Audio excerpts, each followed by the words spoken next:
All right, guys, welcome back to Poetic Charm. I have the honor of being joined by Brother Kev, KG.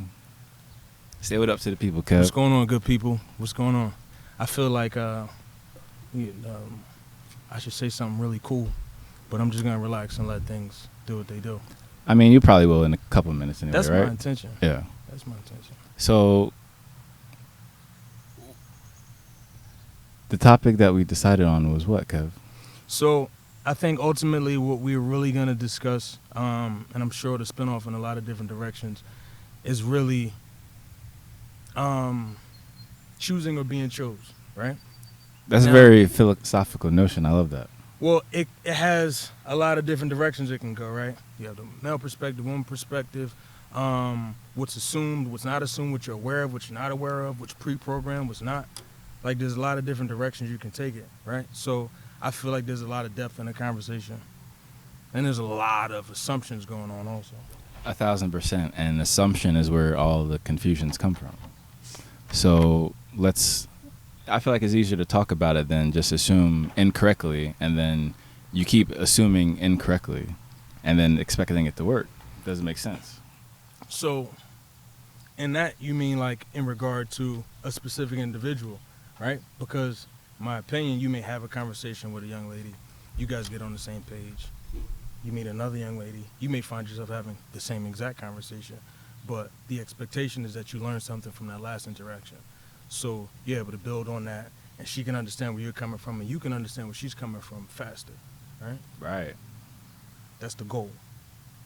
Make sense? Absolutely. So in public, let's say in a very serendipitous situation, since girls tend to love those very authentic moments where two souls just connect by happenstance, right? Candid, yeah. Absolutely. So let's say, because all right, we went to the gym today. We went gym to this morning, and let's say you're at the gym, because a lot of guys want to know, okay, how can you respectfully but also in a very charming way approach a young lady at the gym?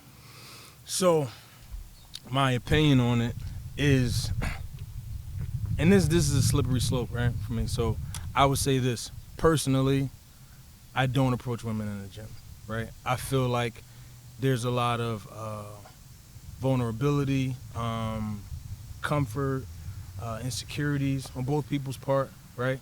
And there's a lot of assumptions. So if there's someone that I'm interested in and I think that I'll see them on a more of a regular basis, I would just speak and, you know what I mean, build from there. Like, it'll be more of a ongoing thing, not like, hey, I'm going to pull up and shoot my shot, right? Familiarity. Right, because I think that a lot of things that are overlooked in those type of interactions is comfort, right? You never want to approach a woman and disregard her comfort. Right. Right? Because we're men, we don't think in those perspectives, right? So you come into, especially she's in the gym alone, right? She may or may not be comfortable, right? I would always assume that she's not comfortable in order to make sure that she stays comfortable around me, if that were my approach. If I wanted to talk to her, I'm not going to, hey, come and say something about her outfit. Dude, what are you doing? Yeah. That's not going to get you what you're looking for. That's very interesting, because you also said that you usually wouldn't approach in the gym, and me as well. Could be perhaps that we're both Aquarians. That could be it. But I feel like when I go to a place like the gym, that's the place you go for zero distraction. So usually at the gym, I'm the one getting approached. So the whole concept approaching versus being approached. So Great. you can be on both sides of the coin. It's just depending on the person and the scenario. I think in most cases you can be the person on either side, right? But my topic, my focus, is more geared toward the people that are not aware that they're choosing to be chose. Right. right? So, and I'll talk about women, just generally speaking, right? So a lot of women, generally speaking, right, Exactly. choose to be chose in regard that they don't shoot their shot. They see somebody that they may be attracted to or something about them that they may like, and if they do shoot their shot, it's not a very direct shot. They may look or they may flirt from a distance, but it's very seldom that they'll say, "Hey, how you doing? My name is blah blah. Nice to meet you, blah blah." 1,000%. And we're also joined off stage here with Miss Ariella. Sounds like a remix of the Little Mermaid. I love that name. So we were actually talking about how, in terms of shooting their shot, usually girls won't do that because they don't want to get rejected, especially to the degree, and you could even argue with the memes that we see on social media, it's actual joy to essentially shoot down these guys like target practice, like pull, boom.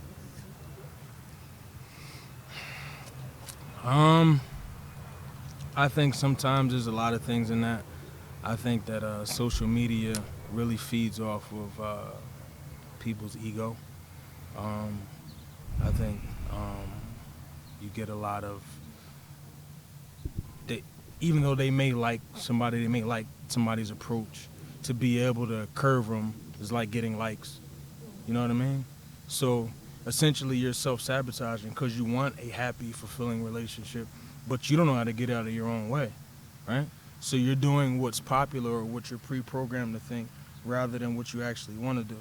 And that, like when you unpack it, there's a lot to it, but I think you got to be in a certain headspace to even be able to understand what I'm saying or agree with it.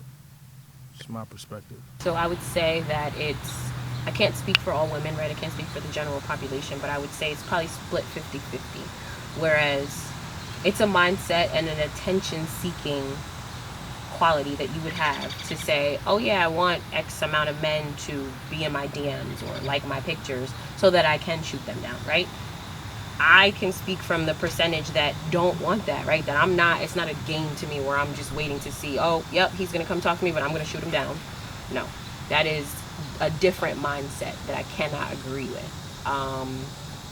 But to your point, yes, it is very intimidating to shoot your shot as a woman, right? Because you don't want to get rejected. It's a shot to your ego. And I think it goes back way before me, way before us, right? Like, men are usually the ones to approach.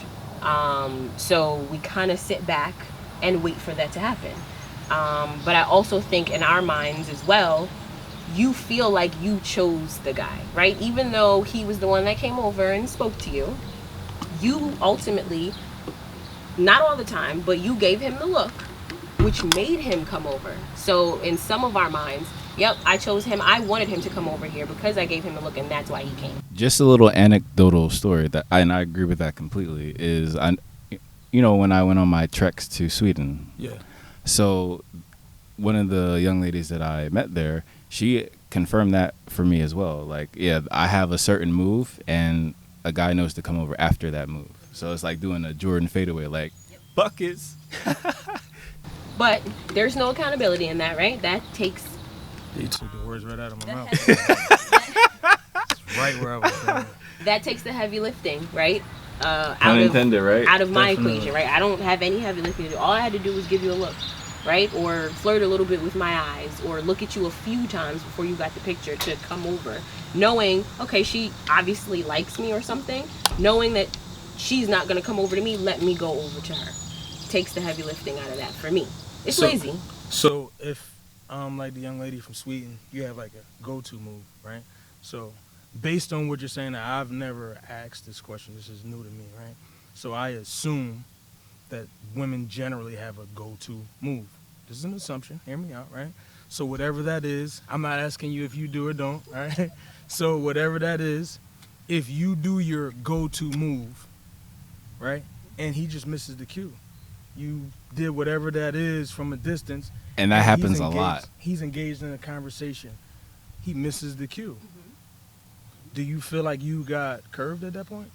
Yes, but the blow is much less than you going up to him and him saying, oh no, I'm good, like I'm not going to give you my number or whatever it is that a guy would say to you. Wow. It's less of a blow in the rejection space.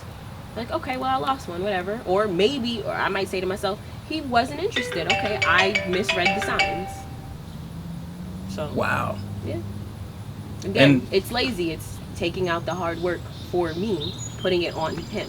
So, in theory, you're okay with being chose.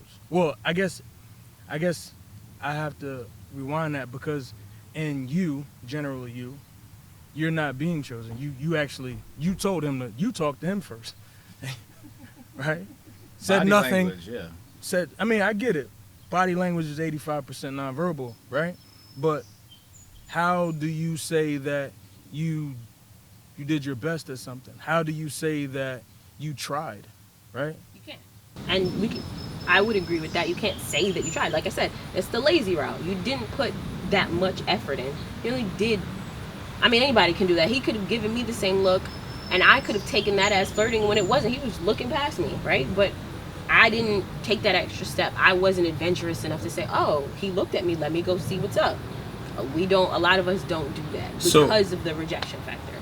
So is it safe to say that when you think of getting in a relationship, being in a relationship, picking a spouse or partner or companion, whatever, that you have kind of checklists off in your head?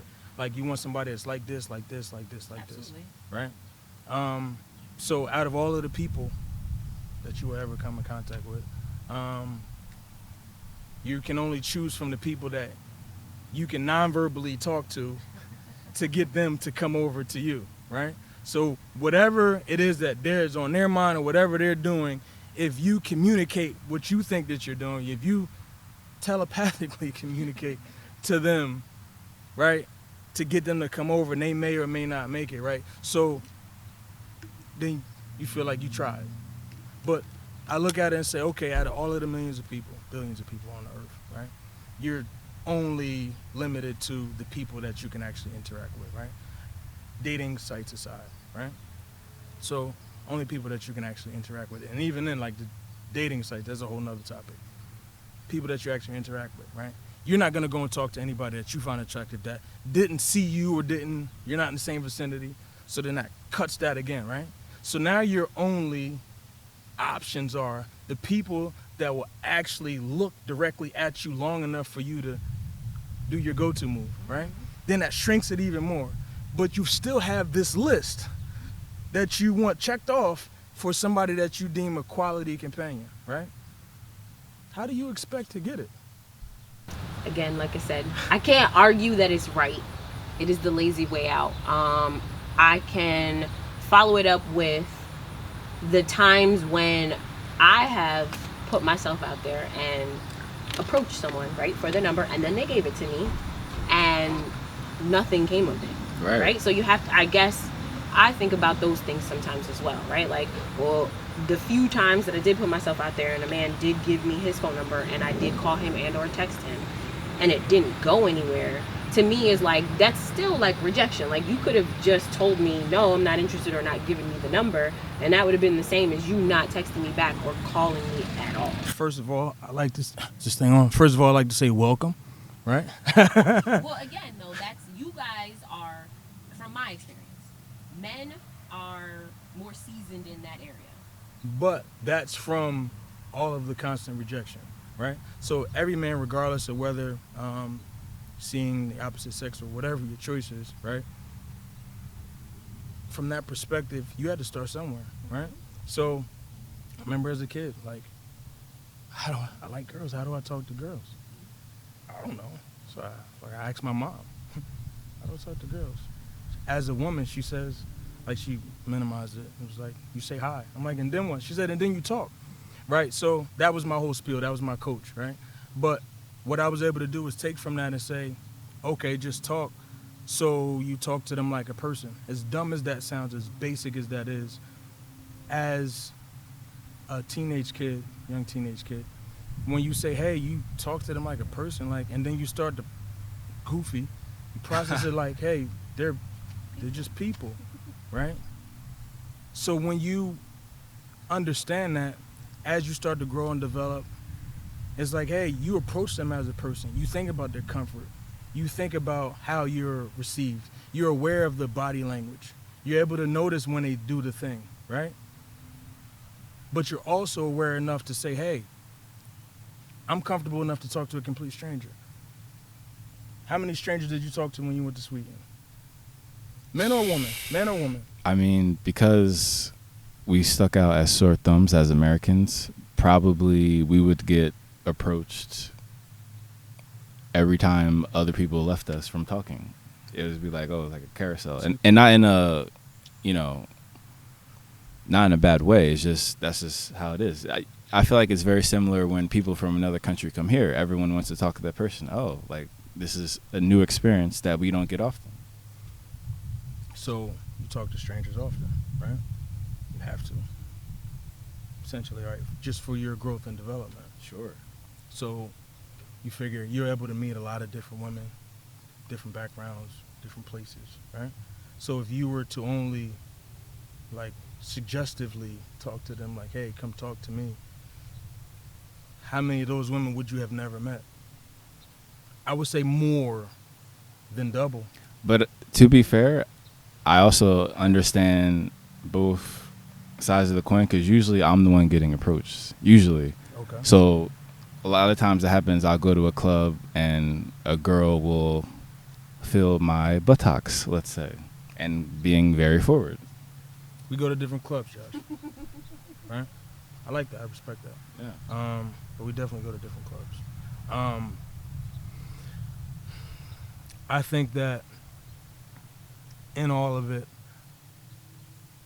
we have adapted to the fact that it's a numbers game, essentially, right? And I hate to say that because But you got to makes do it the sound- math. You do the math, right? So what happens is, all right, so some men do it blatantly, some not so much. Say, hey, how you doing? No? Hey, how you doing? No? Hey, you know what I mean? And they go through that because at the end of the day, you do it enough, you're going to get what you're looking for, right? So there's a reality in that. But at the same time, like, you don't just want bodies, right? So you're looking for something substantial. So there is some type of value in that, hey, come talk to me, right? Because you're more or less receptive of something you see about me, right? But my point is that can't be enough. Especially with your checklist, you have to be willing to say hi. You know what I mean? And I think that there's a lot of growth in it. And I think you'll get a lot of respect for the opposite sex or same sex again, I don't know. But you get a lot of respect because you start to see what they go through, right? I don't know what it feels like to be a woman, but I do the best to give them as much space and respect and boundaries and all that stuff as possible. It's space and opportunity to have them illustrate the most authentic versions of themselves. And usually girls aren't greeted with that space. Usually girls are bombarded with like a wall of text, like da da da da da da. And again, I've been there. I've been that dude, that wall of text. But then once you realize, like, I don't like her that much. You know what I mean? That's not, you really don't deserve that much of my attention. So then it's you understanding what you value, what you tolerate, what you won't tolerate. And that's the authentic part that pulls girls into you like a magnet. I would agree. And I think getting older, being a little bit older, right? Like, I think that choosing versus being chosen topic is a learned behavior, right? Like you said, back when you were younger, you asked your mom, how do I meet girls? You just talk to them, right? Thanks, Mom. I think it was ingrained into our minds when we were younger. Boys always talk to the girl, right? The girl waits for the guy to come talk to her. And you take that with you throughout life as you get older. And then you start thinking about these checklists that you were talking about, right? Well, it hasn't worked like this in the past. You know, I'm looking for Mr. This, Mr. This, Mr. This. So then your mindset kind of changes, and you're like, okay, well, if I'm looking for Mr. This, this, and this, and he is not approaching me, maybe I need to go out and try to find him and approach him. So that mindset shifts in a way where you're not always going to wait for someone to come up to you. If you give them the look and they do not reciprocate, right? Or maybe they just didn't get it. You may, one time, maybe not every time, but once out of every 20, let's just say. That's not a lot, but it's better than none. Once out of every 20 times, if he doesn't get it and you still see him sitting there, you will approach. You may not say, hi, how are you? You may go up to him. You may bump his elbow so he sees you in his face. It's better, right? It's better than just sitting there and not saying anything. Or you're like, okay, if it's meant to be, I'll see him again. Passive aggression. Go to the bathroom and you see him, okay, this is my chance. I really like the way he looks. You know, I want to get to know him. Let me say something, make a joke. If or he laughs, you know, might dance or twerk in his vicinity. Depending on where you are. Exactly. Or in the clubs you go to, just grab your ass, right? But, and that's been anywhere from Philly to Stockholm. You know what I mean?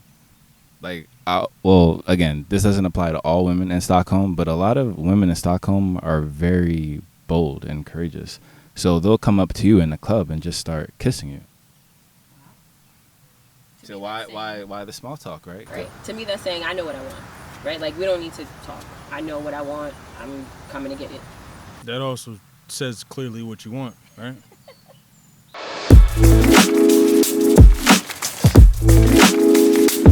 Yo, so anytime, like, just make this assumption for yourself and it will never disappoint you. I am the ultimate wingman, regardless of the circumstance.